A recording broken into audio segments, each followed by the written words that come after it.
এই হুয়াই বিন আখতাব মক্কায় গিয়ে আল্লাহ নবীকে পরীক্ষা, হুয়াই বিন আখতাব এবং তার ভাই দুজনে মিলে তারা গেছিল।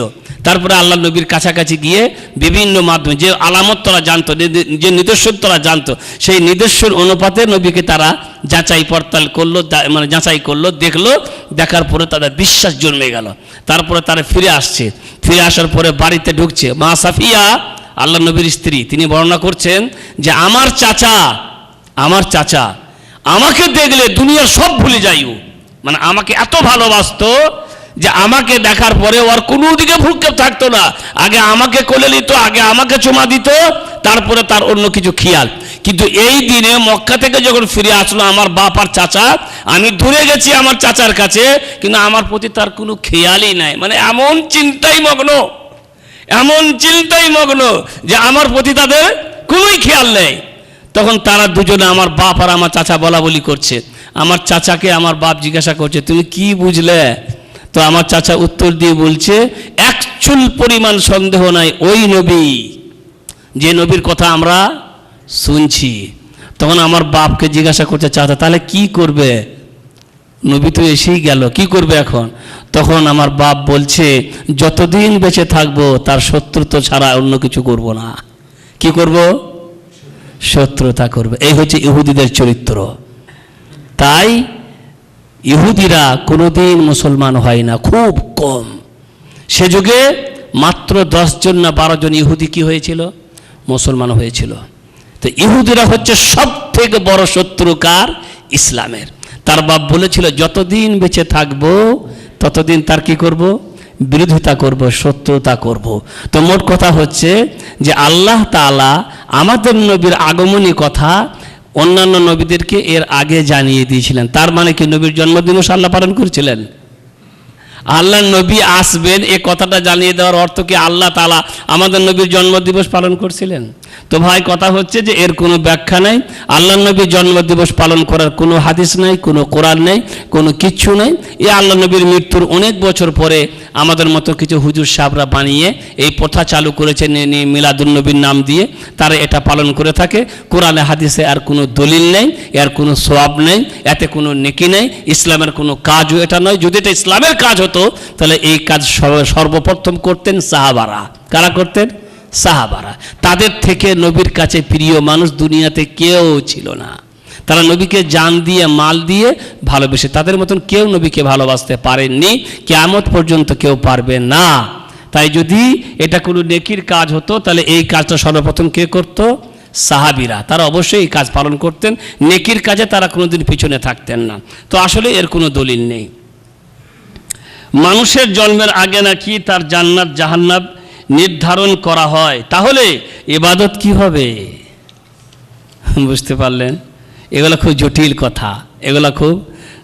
কথা, এক নম্বরে মনে রাখবেন সবাই, কি এ কথা বলছি যে তাকদীরের জিনিসটা সব সময় মাথা থেকে সরিয়ে রাখবেন।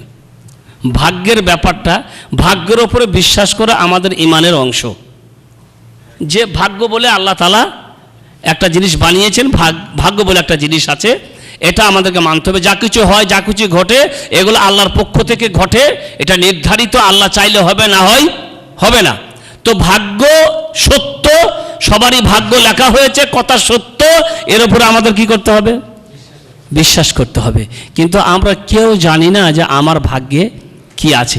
নবীকে ভাগ্যের কথা জিজ্ঞাসা করা হলে আল্লাহ নবী বলতেন যে তোমরা আমল করো, আল্লাহ তাআলা তোমাদের ওই আমলই তোমাদেরকে নিয়ে যাবে যেটা আল্লাহ তাআলা তোমাদের জন্য নির্ধারিত করে রেখেছেন। তো ভাগ্য সম্পর্কে প্রথমত বেশি মোবাহাসা বা বেশি আলোচনা করতে হয় না। কারণ যদি মানুষ তার ভাগ্যকে নিয়ে আলোচনা করে তাহলে সে সব কিছু বাদ দিয়ে বললে আমার করে লাভটা কি হবে? ভাগ্যে যেটা আছে সেটাই তো হবে, তাহলে নামাজ পড়ে লাভ কি হবে? তো অনেকে যারা নামাজ পড়ে না বা যারা দিনের ধার ধারে না, তারা ভাগ্যকে অনেক সময় দলিল বানিয়ে বলে, যদি নামাজ পড়া আমার ভাগ্যে থাকতো তাহলে আমি অবশ্যই কি করতাম? নামাজ পড়তাম।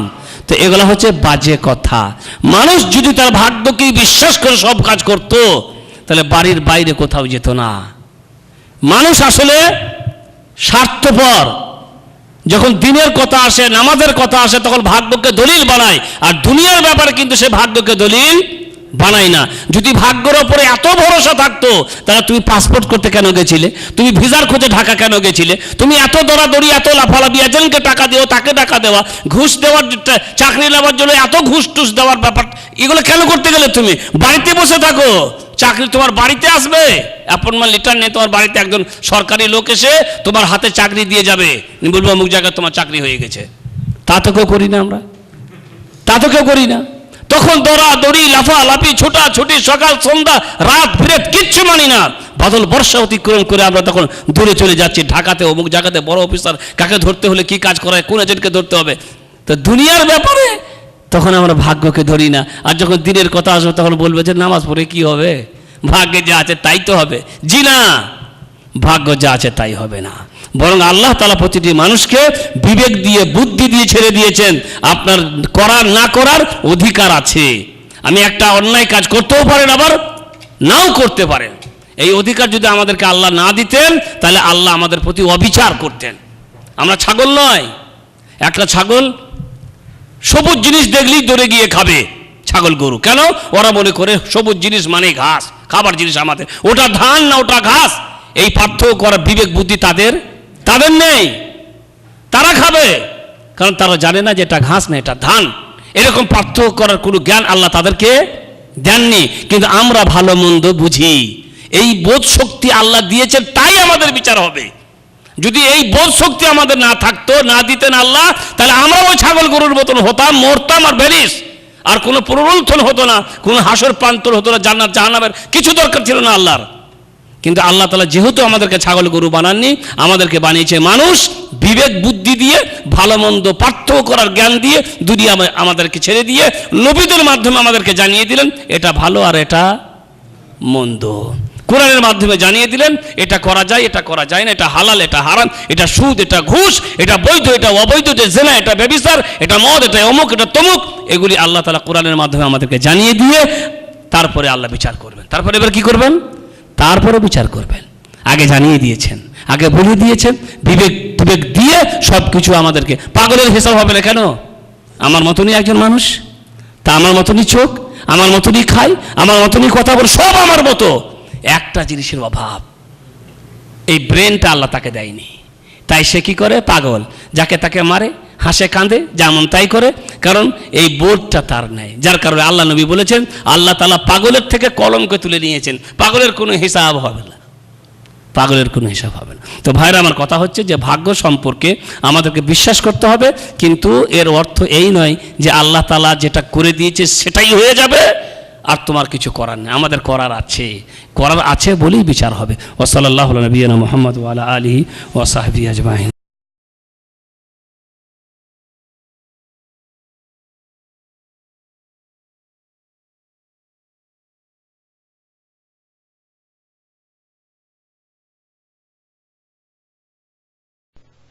بسم الله الرحمن الرحيم ألم نشرح لك صدرك ووضعنا عنك وزرك الذي أنقض ظهرك ورفعنا لك ذكرك فإن مع العسر يسرا إن مع العسر يسرا فإذا فرغت فانصب وإلى ربك فارغب আউযু বিল্লাহি মিনাশ শাইতানির রাজিম। বিসমিল্লাহির রহমানির রহিম। আমাদের আলোচনা চলতে আছে কিছু জিকির আজকারের কথা, যে জিকিরের অনেক ফজিলতের কথা আমাদেরকে বর্ণনা করেছেন আমাদের নবী মুহাম্মদ সাল্লাল্লাহু আলাইহি ওয়াসাল্লাম। অনেক ছোট ছোট জিকির আছে যেগুলো বলতে অনেক সহজ, মানে তাকে মুখস্থ করতে বিশেষ কিছু টাইম দিতে হবে না, অল্প মেহনতেই সেই জিকিরটা কি হয়ে যাবে? মুখস্থ হয়ে যাবে। যেমন লা ইলাহা ইল্লাল্লাহ তো সবাই জানে, লা ইলাহা ইল্লাল্লাহ এ কথাটা সবাই জানে, খালি যদি আন্তরিক বিশ্বাসের সাথে আর ওই কালেমাটার কি সওয়াব, কি নেকি, এই নেকির প্রতি লক্ষ্য করে যখন আমি পড়ব তখন কিন্তু ওই সওয়াবটা আমি পেয়ে যাব, কারণ আমি পড়েছি ওর ফজিলতের কথা ভেবে।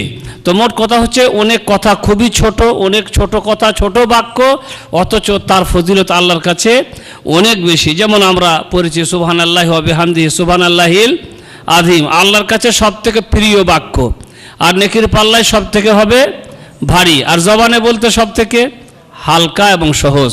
তো এই ধরনের কিছু জিকিরের কথা আমাদের চলতে আছে, যেগুলা আপনার খুব সহজভাবেই বলা যায় এবং বললে অনেক কি পাওয়া যায়, সওয়াব পাওয়া যায়। তার মধ্যে আজকের প্রথম নম্বরে হাদিসে আসছে আবু হুরায়রা থেকে বর্ণিত হাদিস। তিনি বলেন, কানা রাসূলুল্লাহ সাল্লাল্লাহু আলাইহি সাল্লাম ইয়াসিরু ফি তরিকি মক্কা ফামাররা আলা জাবালিন ইউকালু লাহু জুমদান। আবু হুরায়রা বলেন, রাসূল সাল্লাল্লাহু আলাইহি সাল্লাম মক্কার কোনো এক রাস্তা দিয়ে যাচ্ছিলেন, যাওয়ার সময় তার সামনে একটি পাহাড় পড়ল, সেই পাহাড়টার নাম হচ্ছে জুমদান পাহাড়। তখন আল্লাহ রাসূল সাল্লাল্লাহু আলাইহি সাল্লাম সেই পাহাড়ের সামনে দাঁড়িয়ে সাথীদেরকে বললেন, মানে আরও যারা সাহাবী ছিলেন তাদেরকে লক্ষ্য করে বললেন, সিরু হাদা জুমদান সাবাকাল মুফাররিদুন, তোমরা এই জুমদান পাহাড় কি বলে পরিভ্রমণ করো, মানে ওখানে ভ্রমণের জন্য ওই পাহাড়ে তোমরা যাও, কারণ এখানে অগ্রবর্তী যারা হয়েছে, মানে তোমাদের পূর্বে যারা আসছিল তারা এই পাহাড়ে গেছে। সাবাকাল মুফাররিদুন, মুফাররিদুনরা এই পাহাড়ে গেছে বা এখানে তারা ভ্রমণ করেছে। কালু ওয়ামাল মুফাররিদুন ইয়া রাসূলুল্লাহ, তখন সাহাবীরা জিজ্ঞাসা করে বললেন, এই মুফাররিদুন আপনি যে বলছেন, এই মুফাররিদুন কারা, কাদেরকে বলা হচ্ছে? তখন আল্লাহ রাসূল সাল্লাল্লাহু আলাইহি সাল্লাম বললেন, আয-যাকিরুনাল্লাহ কাসীরাও ওয়া যাকিরাত, মুফাররিদুন বলা হয় সেই লোকদেরকে বা সেই মহিলাদেরকে যারা খুব বেশি বেশি করে আল্লাহর জিকির করে। যে সমস্ত লোকেরা, যে সমস্ত মহিলারা খুব বেশি বেশি করে আল্লাহ জিকির করে তাদেরকে কি বলা হয়? মুফাররিদুন বলা হয়। তো মোট কথা হচ্ছে যে খুব বেশি বেশি জিকির করে এমন লোকরা এই পাহাড়ে গেছে, তোমরা এই পাহাড় অতিক্রম করো। আর একটি রাওয়ায়াতের মধ্যে আসছে, আল্লাহর রাসূলকে জিজ্ঞাসা করা হলো, বাবাল মুফাররিদুন, মুফাররিদুন কারা? কালা আল মুস্তাহতিরুনা বিযিকরিল্লাহ, মুফাররিদুন হচ্ছে তারা যারা সব সময় আল্লাহর জিকিরে মগ্ন থাকে, মানে সব সময় তাদের জবানে আল্লাহর জিকির লাগা থাকে সব সময়। অন্যান্য হাদিসের মধ্যে আসছে যে তোমরা তোমাদের জিভটাকে সব সময় আল্লাহর জিকিরে ভিজিয়ে রাখো, তোমাদের জিভটাকে সব সময় আল্লাহর জিকিরে কি করো? ভিজিয়ে রাখো, মানে সব সময় কিছু না কিছু ছোট ছোট কথাগুলা যেমন আছে লা হাওলা ওয়ালা কুওয়াতা ইল্লা বিল্লাহ, এই ধরনের কথাগুলা ছোট কথা কিন্তু সওয়াব কত বেশি। আল্লাহ নবী বলেছেন লা হাওলা ওয়ালা কুওয়াতা কানজুম মিন কুনুজিল জান্নাহ, জান্নাতের অনেক ধনভাণ্ডারের মধ্যে একটি ধনভাণ্ডার হচ্ছে লা হাওলা ওয়ালা কুওয়াতা। এইভাবে ছোট ছোট কথা অথচ সওয়াব অনেক বেশি। তো আল্লাহ রাসূল সাল্লাল্লাহু আলাইহি ওয়াসাল্লাম বলছেন যে মুফাররিদুন ওই লোকদেরকে বলা হয় যারা সব সময় আল্লাহর জিকিরে কি থাকে? মগ্ন থাকে। আরো হাদিস আসছে, উম্মে হানি বিনতে আবি তালিব, উম্মে হানি বিনতে আবি তালিব, আবু তালিবের মেয়ে উম্মে হানি। আল্লাহ নবীর কে হচ্ছে? আবু তালিবের মেয়ে উম্মে হানি আল্লাহ নবীর কে হবে? চাস্তো বোন। আল্লাহ নবীর কে হবে? চাস্তো বোন, আবু তালিবের মেয়ে। আর আবু তালিব ছিলেন আল্লাহ নবীর চাচা, আল্লাহ নবীর অভিভাবক, আল্লাহ নবীর কি বলে আপনার লালন পালনকারী, যে আল্লাহ নবীর তিনি কি করছেন? লালন পালন করছে, আল্লাহ নবীকে মানুষ করছেন। তার মেয়ের নাম উম্মে হানি, আল্লাহ নবীর চাচাতো বোন। মক্কা যখন বিজয় হয় তখন উম্মে হানি এই আল্লাহ নবীর এই চাচাতো বোনটা একটি কাফেরকে আশ্রয় দিয়েছিল। মানে তখন ছিল ব্যাপার, কাফেররা সব পালাইতে ছিল, মানে কাফেররা সব বুঝে নিয়েছিল যে আজকে আমাদের বাঁচার আর কোনো উপায় নেই, আমরা যা জ্বালিয়েছি এই নবীকে, যা জ্বালাতন করেছি, সেই নবী এখন আজ মক্কায় বিজয়ী হয়ে আজকে সম্রাট হিসাবে তিনি প্রতিষ্ঠিত হয়েছেন, অতএব আমরা যা জুলুম করেছি আমাদের কাউকে তিনি ছাড়বেন না। মানে তাকে তো জ্বালাতে কম করিনি, শেষ পর্যন্ত তাকে মক্কা ছাড়তেও কি করেছি? বাধ্য করেছি। তাকে হত্যা করার কত ষড়যন্ত্র আমরা চালিয়েছি, আপ্রাণ চেষ্টা করেছি তাকে কি করার? হত্যা করার। এবং তাকে তার সাহাবীদেরকে যে কি জ্বালিয়েছি আমরা, আমরা আসলে কেউ মাফের যোগ্য নয়, আমরা কেউ ক্ষমার যোগ্য নয়। এইভাবে অনেক কাফেররা এখানে সেখানে পালাবার কি করছিল, চেষ্টা করছিল। তারপরে তাদেরকে জানানো হয়েছিল যে পৃথিবীতে তোমাদের এখন আশ্রয় দেওয়ার মতন কেউ নেই, তোমাদের আশ্রয় যদি হয় তো একমাত্র কোথায়, মুহাম্মদুর রাসূলুল্লাহ সাল্লাল্লাহু আলাইহি সাল্লামের পদতলে। সেখানে গিয়ে যদি তোমরা ক্ষমা প্রার্থনা করো তাহলে তিনি তোমাদের কি করবেন, ক্ষমা করবেন। তাই আল্লাহর নবীর কাছে তখন তারা আসছিল, তারা সবাই মনে করেছিল যে আজকে আমাদেরকে একটা একটা করে ধরবে আর কি করবে, হত্যা করবে, ফাঁসি ছাড়া আমাদের আর কোনো। আর তারা মনে করে নিয়েছিল যে আমাদেরকে যদি ফাঁসি দেওয়া হয়, আমাদেরকে যদি হত্যা করা হয়, তা আমরা আসলে ফাঁসির যোগ্য এবং হত্যারও যোগ্য। মানে তিনি এই কাজটা করলে যে কোনো অন্যায় কাজ করবেন তা কিন্তু করবেন না। মানে আমরা যে ব্যবহার তার সাথে করেছি, সে যে কোনো ব্যবহার আমাদের সাথে করবে তা সবই তার জন্য কি বৈধ এবং প্রযোজ্য। তাই তারা অপেক্ষায় ছিল যে কখন অর্ডার দেবে যে এক এক করে ধরো আর গলা কাটো, কখন অর্ডার দেবে।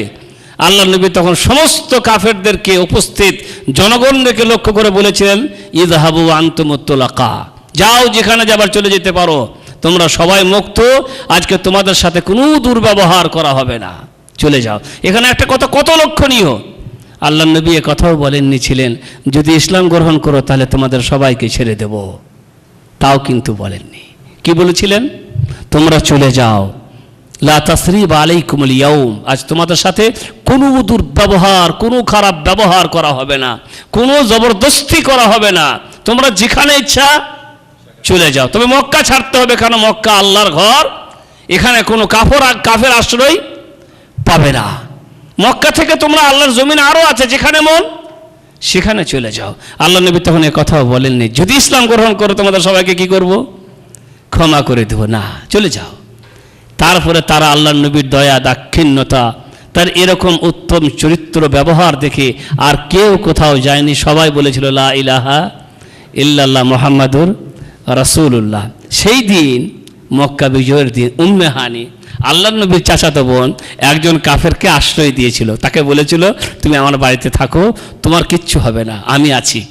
মানে তোমার হয়ে আমি আল্লাহ নবীর কাছে ক্ষমা চেয়ে দেবো, অসুবিধা নাই, কারণ নবী তাকে যথেষ্ট ভালোবাসতেন এই বোনটাকে। তো আল্লাহ নবীর কাছ থেকে আমি তোমার ব্যবস্থা করে নেব, তোমার কোনো অসুবিধা নাই, তোমাকে আমি আশ্রয় দিলাম।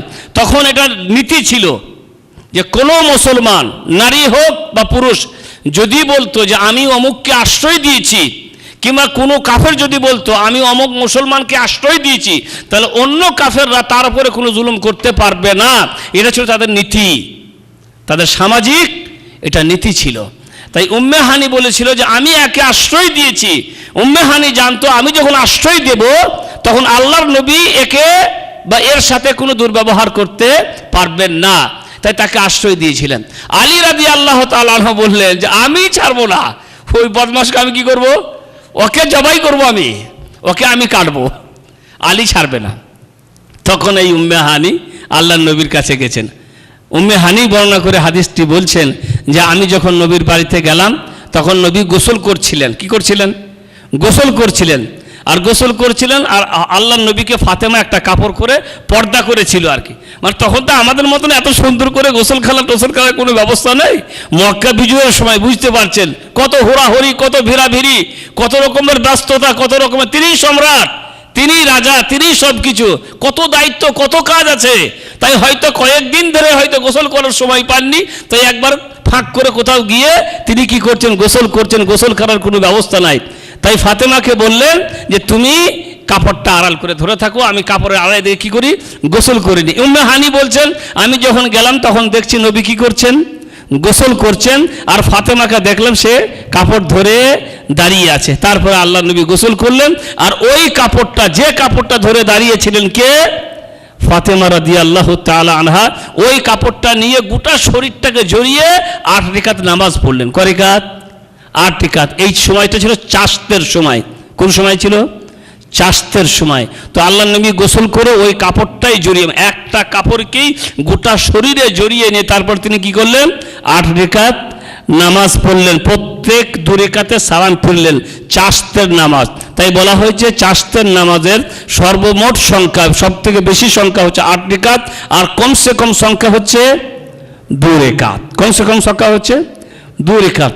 তারপরে আল্লাহ নবী উম্মে হানিকে লক্ষ্য করে বললেন, হ্যাঁ কি ব্যাপার বলো, কি খবর? তখন উম্মে হানি বলছেন যে আমার মায়ের বেটা। কি বলছে? আমার মায়ের বেটা। কথাই কথাই বলে না, আমি যে মায়ের দুধ খাইছি সেই মায়ের দুধ তুই খাইছিস, কিংবা তুই যে মায়ের দুধ খাইছিস সেই মায়ের দুধ আমিও খাইছি, দেখি তুই কি করতে পারিস। এরকম আছে। হযরত ওমর রাদিয়াল্লাহু তাআলা আনহু যখন ওই তার বোনের ইসলাম গ্রহণ করার খবর পেল, হযরত ওমর রাদিয়াল্লাহু তাআলা আনহু যখন কাফের ছিলেন, তারপরে শুনতে পেলেন যে তার বোন আর বোনাই কি করেছে, ইসলাম গ্রহণ করেছে, রাগে লাল হয়ে গেছে। তারপরে বাড়িতে গিয়ে তার বোনাইকে খুব মারতে শুরু করেছে, বোনাইকে মারতেছে, বলা হয়েছে মারতে মারতে রক্তাক্ত করে ফেলেছে। তখন তার বোন সামনে দাঁড়িয়ে বললেন যে মায়ের দুধ তুমি খাইছো সেই মায়ের দুধ আমিও খাইছি, বাট তুমি ওই মায়ের দুধ খেয়ে যে তুমি বাঘ, তোমাকে সবাই কে পায়? ভয় পায়। ওমারকে সবাই কি পেতেন? সবাই উমাইকে ভয় পেত, বাঘ বলা হতো। তো তুমি যে মায়ের দুধ খেয়েছো সেই মায়ের দুধ আমিও খাইছি, তুমি যদি বাঘ হও তো আমিও তো কম না, দেখি তুমি কি করতে পারো। তুমি যতই মারো, তোমার এই মার, তোমার এই জুলুম, তোমার এই অত্যাচার আমাদের অন্তর থেকে ইসলাম কাটতে পারবে না। তখন হযরত ওমর অবাক হয়ে গেছিলেন যে এত মারার পরেও এরকম কথা বলে যে তাদের অন্তর থেকে ইসলাম কাটতে পারবে, ব্যাপারটা কি? তখন বললেন, আচ্ছা বলো তোমরা কি পড়ছিলে? কই আমরা কোরআন পড়ছিলাম। বলে কিছু পড়ো, শোনাও তো আমাকে দেখি।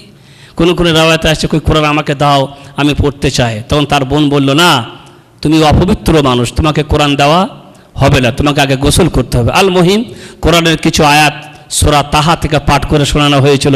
কয়েকটা আয়াত পড়ার সঙ্গে সঙ্গেই তার ওই পাথর দিল গলে গেছিল এবং তিনি সঙ্গে সঙ্গে বলেছিলেন, চলো আমাকে মুহাম্মাদের কাছে নিয়ে চলো। তারপরে তাকে মুহাম্মাদের কাছে নিয়ে যাওয়া হলো। তখন তিনি আল্লাহ রসুলের কাছে গিয়ে বললেন, আশহাদু আল্লা ইলাহা ইল্লাল্লাহ আশহাদু আন্না মুহাম্মাদান আবদুহু ওয়া রাসূলুহু। তো হে উম্মে হানি বলছেন যে আমার মায়ের বেটা বলে, মানে আলী রাদিয়াল্লাহু তাআলা আনহুর জন্য বলছেন। কার বেটা? আমার মায়ের বেটা। আমার ভাই আলী তা বললেন না, কি বলছেন? আমার মায়ের বেটা। মানে একটা কথার কথা যে ও এত বড় আমার সাহস, আমি কি কম নাকি? তো আমার মায়ের বেটা আলী বলে যে ওকে হত্যা করবে, আমি একটা মানুষকে আশ্রয় দিয়েছি, ও বলছে না ছাড়বো না, আমি তাকে কি করব? হত্যা করব। তার মানে আল্লাহ নবীর কাছে আসছে, যদি আল্লাহ নবীর স্বীকৃতি দিয়ে দেয় তাহলে আর কেউ হত্যা করতে পারবে না। রাষ্ট্রপতি তো তিনি যদি বলেন যে না, তাহলে না। তাই আল্লাহ নবীর কাছে আসে, বললেন যে আমার ভাই বা আমার মায়ের বেটা বলে একটি লোককে আমি আশ্রয় দিচ্ছি, তাকে তা কী করবে? হত্যা করবে। তখন আল্লাহ নবী বললেন, লাকাদ আজারনা মান আজারতি ওয়া আম্মান্না মান আম্মানতি। হে উম্মে হানি, তুমি যাকে আশ্রয় দিয়েছো আমিও তাকে আশ্রয় দেওয়ার ঘোষণা দিলাম, আর তুমি যাকে নিরাপত্তা দিয়েছো আমিও তাকে নিরাপত্তা দানের ঘোষণা দিলাম। মানে আর কেউ কিছু করতে, কারণ নবী যখন ঘোষণা দিয়ে দিতেন আর কেউ কিছু করতে পারবেন। আল মুহিম আসলে যে কথাটা আজকে বলা, তিনি উম্মে হানি রাদিয়াল্লাহু তাআলা আনহা বলছেন, একদা রাসূল করিম সাল্লাল্লাহু আলাইহি সাল্লাম আমার কাছ দিয়ে যাচ্ছিলেন, তখন আমি তাকে লক্ষ্য করে বললাম, ইয়া রাসূলুল্লাহ, হে আল্লাহর রাসূল, ইন্নী কাদ কাবিরতু ওয়া দাউফতু, আমি বয়স্ক হয়ে গেছি, মানে আমার বয়স হয়েছে আর আমি দুর্বল হয়ে গেছি। ফামুরনি বিআমালিন আমালুহু ওয়া আনা জালিসা, তাই আমাকে এমন কিছু আমলের কথা বলে দেন যে আমলগুলো আমি বসে বসে করতে পারবো। এখন আমার বয়স হয়ে গেছে, আমি দুর্বল হয়ে গেছি, দাঁড়িয়ে দাঁড়িয়ে নামাজ পড়তে পারি না, অনেকক্ষণ থেকে দাঁড়িয়ে থাকা আমার পক্ষে সম্ভব হয় না।